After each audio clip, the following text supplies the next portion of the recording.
Today, the Church celebrates the feast of St. Irenaeus, bishop and martyr in the early Church. Irenaeus was very close, had a close connection to the apostles, and he is venerated and honored not only by Roman Catholics, but also by Orthodox Christians, Anglicans, and even some in the Lutheran faith. And so he is truly very important in the lives of many, many faith-filled hearts, if not, and I hope, all. He wrote against the heresies that came up in the early church, trying to take Christ once again, not this time the scribes and the Pharisees, but twist things around once again and trying to destroy the church, destroy the work that Christ had begun. Sounds kind of familiar for the 21st century, doesn't it? And so we have to be true to Christ. We have to be true in our faith.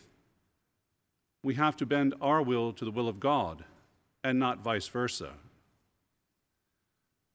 I leave you with a quote of St. Irenaeus, one of his many quotes, to reflect upon throughout this day, knowing that we are changed for the better as God's people. When we change our lives, our hearts, our spirits and souls, and they become reflective of Christ, both in word and action, then the world truly does become a much better place. And so by the grace of the Holy Spirit, may we continue to grow, to change, and to be the reflection of Christ in every age and every generation.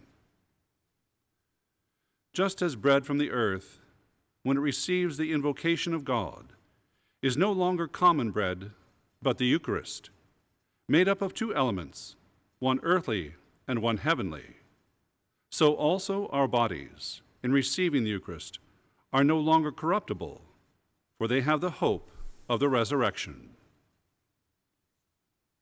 May God's grace bless us this day, so that we in turn may become a blessing to the world around us.